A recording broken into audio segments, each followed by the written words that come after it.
ಇವತ್ತಿನ ಈ ಬಾಳೆ ಎಲೆಯಲ್ಲಿ ಮಾಡಿದಂತಹ ಇಡ್ಲಿಗೆ ನಾನೊಂದು ಸೀಕ್ರೆಟ್ ಇಂಗ್ರೀಡಿಯೆಂಟ್ಸ್ ಹಾಕಿದ್ದೇನೆ. ಹಾಗಾಗಿ ತುಂಬ ಸಾಫ್ಟಾಗಿ ಬರ್ತದೆ ಈ ಇಡ್ಲಿ. ಇಷ್ಟು ಸ್ವಲ್ಪ ಹಿಟ್ಟು ಹಾಕ್ತೇನೆ ನೋಡಿ, ದಪ್ಪಗಾಗಿ ಒಳ್ಳೆ ಬರ್ತದೆ ಇಡ್ಲಿ.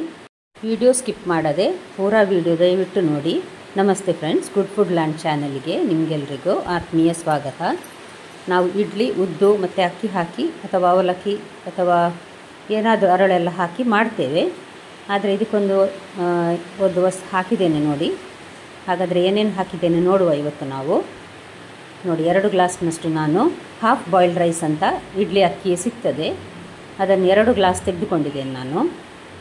ನೋಡಿ, ಈ ರೀತಿ ಇರ್ತದೆ, ಅದು ಸ್ವಲ್ಪ ಗುಂಡಾಗಿದ್ದು. ಒಂದು ಅರ್ಧ ಗ್ಲಾಸ್ನಷ್ಟು ಉದ್ದಿನಬೇಳೆ, ಇದಕ್ಕೆ 2 ಗ್ಲಾಸ್ ಅಕ್ಕಿಗೆ ಅರ್ಧ ಗ್ಲಾಸ್ ಉದ್ದಿನಬೇಳೆ. ಇದು ಎರಡನ್ನೂ ನಾನು ಚೆನ್ನಾಗಿ 3 ಸಲ ತೊಳೆದು ಒಂದು 6 ಗಂಟೆ ನೆನೆ ಹಾಕಿದ್ದೇನೆ ನೋಡಿ. ಈಗ ಚೆನ್ನಾಗಿ ನೆನೆದಿದೆ ಇದು ನೋಡಿ, ಚೆನ್ನಾಗಿ ನೆನೆದಿದೆ. ಅಷ್ಟರೊಳಗೆ ಒಂದು 3 ಟೇಬಲ್ ಸ್ಪೂನ್ ಅವಲಕ್ಕಿ ಇದೆ ನೋಡಿ, ತೆಳು ಅವಲಕ್ಕಿ ಹಾಕಿದ್ದೇನೆ. ದಪ್ಪ ಇದ್ದರೆ ಹಾಕ್ಕೊಳ್ಬೋದು, ಆದರೆ ಒಂದು ಕಾಲು ಗಂಟೆ ಜಾಸ್ತಿ ನೆನೆಸಬೇಕಾಗ್ತದೆ. ಈ ಅವಲಕ್ಕಿಯನ್ನು ತೊಳೆದು ಒಂದು 10 ನಿಮಿಷ ನೆನೆ ಇಡುವ. ಈಗ ನೋಡಿ, ಇದು ಖಾಲಿ ಉದ್ದು ಮಾತ್ರ ಹಾಕಿ ನಾನೀಗ ಇದನ್ನು ಉದ್ದನ್ನು ನುಣ್ಣಗೆ ರುಬ್ತಾ ಇದ್ದೇನೆ ನೋಡಿ. ಇದು ಉದ್ದಿನ ಹಿಟ್ಟು ಗ್ರೈಂಡ್ ಮಾಡಿದ್ದು, ತುಂಬ ನುಣ್ಣಗೆ ಆಗಬೇಕಿದು. ಇದನ್ನೀಗ ನಾನೊಂದು ಅಗಲ ಪಾತ್ರೆಗೆ ಹಾಕ್ತಾ ಇದ್ದೇನೆ. ನೀವಿನ್ನೂ ನನ್ನ ಚಾನಲನ್ನು ಸಬ್ಸ್ಕ್ರೈಬ್ ಮಾಡಿಲ್ಲ ಅಂದರೆ ದಯವಿಟ್ಟು ಸಬ್ಸ್ಕ್ರೈಬ್ ಮಾಡಿ, ಹಾಗೂ ಇಷ್ಟ ಆಯ್ತು ಅನಿಸಿದ್ರೆ ಲೈಕ್ ಮಾಡಿ, ಹಾಗೂ ಫ್ಯಾಮಿಲಿ ಫ್ರೆಂಡ್ಸಿಗೆ ಶೇರ್ ಮಾಡೋದನ್ನು ಮರಿಬೇಡಿ. ಇವಾಗ ನೋಡಿ, ಉದ್ದು ಗ್ರೈಂಡ್ ಮಾಡಿ ಆಯಿತು. ಈಗ ಅಕ್ಕಿ ಹಾಕ್ತಾ ಇದ್ದೇನೆ. ಅಕ್ಕಿಗೆ ನೆನೆಸಿದ ಅವಲಕ್ಕಿ ಇದು. ಇದೇ ಸೀಕ್ರೆಟ್ ಇಂಗ್ರೀಡಿಯೆಂಟ್ಸ್ ನೋಡಿ. 4 ಟೇಬಲ್ ಸ್ಪೂನ್ನಷ್ಟು ಹುಳಿ ಇಲ್ಲದ ಮೊಸರಿದು. ಅದರಲ್ಲಿ ಈಗ ಒಂದು 2 ಟೇಬಲ್ ಸ್ಪೂನ್ ಹಾಕಿದ್ದೇನೆ, ಮತ್ತೆರಡು ಉಳಿದ ಅಕ್ಕಿ ಹಾಕುವಾಗ ಮಾಡ್ಬೋದು. ಇದನ್ನು ನಾನು ರವೆ ಎಷ್ಟು ಆಗುವಷ್ಟು ರುಬ್ಬಿದ್ದೇನೆ.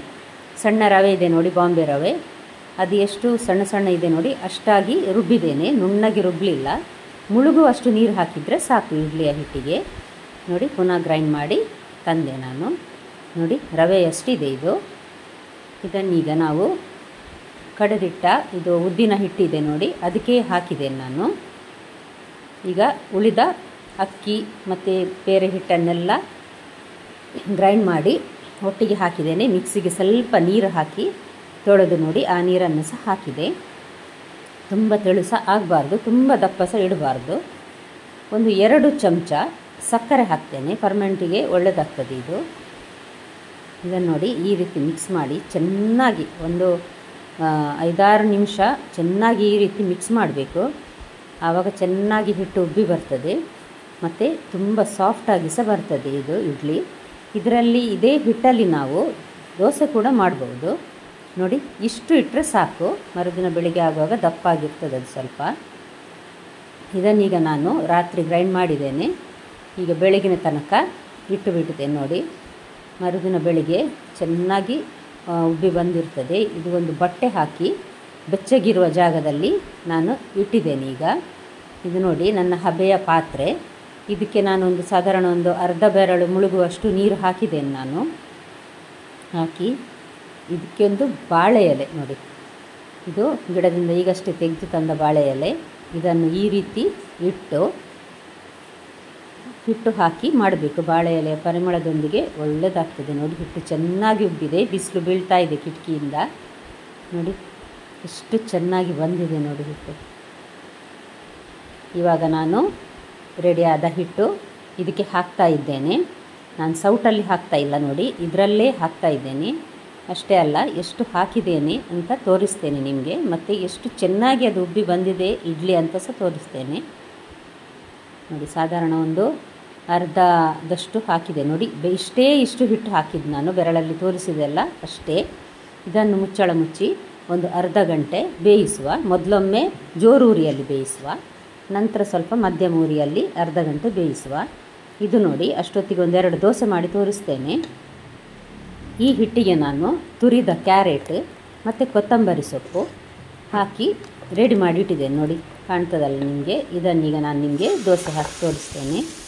ರುಚಿಯಾಗಿರ್ತದೆ ಮತ್ತು ತುಂಬ ಮೃದುವಾಗಿ ಬರ್ತದೆ ನೋಡಿ. ಇದು ನಾನೀಗ ತೆಳುವಾಗಿ ಹಚ್ಚಿದ್ದೇನೆ ದೋಸೆ. ಸುತ್ತ ಸ್ವಲ್ಪ ಎಣ್ಣೆ ಹಾಕಿ ಮುಚ್ಚಳ ಮುಚ್ಚಿ ಬೇಯಿಸುವ ಮಧ್ಯಮ ಉರಿಯಲ್ಲಿ ನೋಡಿ. ಇವಾಗ ತೆಗೆಯುವಾಗ ನೋಡಿ ನೀವು ಎಷ್ಟು ಚೆನ್ನಾಗಿ ಬಂದಿದೆ ಅಲ್ಲ. ಖಂಡಿತ ನಿಮಗೆ ಇಷ್ಟ ಆಗ್ಬೋದು ಫ್ರೆಂಡ್ಸ್. ದಯವಿಟ್ಟು ಲೈಕ್ ಮಾಡೋದನ್ನು ಮರಿಬೇಡಿ. ನೋಡಿ ಚೆನ್ನಾಗಿ ಬಂದಿದೆ ಈ ದೋಸೆ.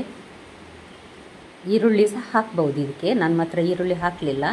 ಸಣ್ಣಗೆ ಕಟ್ ಮಾಡಿ ಈರುಳ್ಳಿ ಹಾಕಿದರೆ ಅದು ಸಹ ಈರುಳ್ಳಿ ದೋಸೆ ರೆಡಿ ಆಗ್ತದೆ. ನೋಡಿ ಈಗ ಅರ್ಧ ಗಂಟೆ ನಂತರ ಈಗ ನಾನು ಬೆಂದಿದೆಯಾ ಅಂತ ನೋಡ್ತಾ ಇದ್ದೇನೆ. ಚಾಕುವನ್ನು ಚುಚ್ಚಿ ನೋಡಿ ಏನು ಅಂಟಲಿಲ್ಲ, ಚೆನ್ನಾಗಿ ಬೆಂದಿದೆ. ಇದು ಸ್ವಲ್ಪ ತಣ್ಣಗಾಗಲಿಕ್ಕೆ ಬಿಡ್ತೇನೆ ನಾನು. ಬಿಸಿ ಬಿಸಿ ಕಟ್ ಮಾಡಲಿಕ್ಕೆ ಆಗೋದಿಲ್ಲ. ಕಿಟಕಿಯ ಬಿಸಿಲು ಬೀಳ್ತಾ ಉಂಟು ಕಿಟಕಿಯಲ್ಲಿ, ಹಾಗಾಗಿ ಸ್ವಲ್ಪ ಬೆಳಕು ಜಾಸ್ತಿ ಕಾಣಿಸ್ತಾ ಇದೆ ಸೈಡಲ್ಲಿ. ನೋಡಿ ಈ ರೀತಿ ನಾನು ಎಲ್ಲ ಇಡ್ಲಿಯನ್ನು ಕಟ್ ಮಾಡಿದ್ದೇನೆ. ನೋಡಿ ಒಂದು ಪಾತ್ರೆಗೆ ತೆಗೆದು ಇಡ್ತಾ ಇದ್ದೇನೆ. ನೋಡಿ ಎಷ್ಟು ದಪ್ಪ ಬಂದಿದೆ ನೋಡಿ. ನಾವು ಸಣ್ಣಗೊಂಚೂರು ಬೆರಳಿನಲ್ಲಿ ಒಂದು ಕಾಲು ಭಾಗ ಸಹ ಇರಲಿಲ್ಲ ಹಾಕಿದಾಗ, ಎಷ್ಟು ದಪ್ಪ ಬಂದಿದೆ ನೋಡಿ. ತುಂಬ ರುಚಿಯಾಗಿ ಬರ್ತದೆ. ಮೊಸರು ಹಾಕಿ ಮಾಡಿದ ಇಡ್ಲಿ ಆಗೋದ್ರಿಂದ ತುಂಬ ಸಾಫ್ಟ್ ಮತ್ತು ರುಚಿಯಾಗಿರ್ತದೆ. ಹಾಗಾದರೆ ನಿಮಗೆ ಇವತ್ತಿನ ರೆಸಿಪಿ ತುಂಬ ಇಷ್ಟ ಆಯಿತು ಅಂತ ತಿಳ್ಕೊಳ್ತೇನೆ. ದಯವಿಟ್ಟು ನೀವು ಮರೆಯದೆ ಒಂದು ಲೈಕ್ ಬಟನನ್ನು ಪ್ರೆಸ್ ಮಾಡಿ. ಇದಕ್ಕೆ ಸಾಂಬಾರ್ ಅಥವಾ ಚಟ್ನಿಯೊಂದಿಗೆ ತುಂಬ ತಿನ್ನಲಿಕ್ಕೆ ಒಳ್ಳೆಯದಾಗ್ತದೆ. ನೋಡಿದ ಎಲ್ಲ ವೀಕ್ಷಕರಿಗೆ ಧನ್ಯವಾದ. ಮತ್ತು ನಾಳೆ ಇನ್ನೊಂದು ಹೊಸ ವಿಡಿಯೋದೊಂದಿಗೆ ನಿಮ್ಮನ್ನು ಮತ್ತೆ ಭೇಟಿಯಾಗ್ತೇನೆ.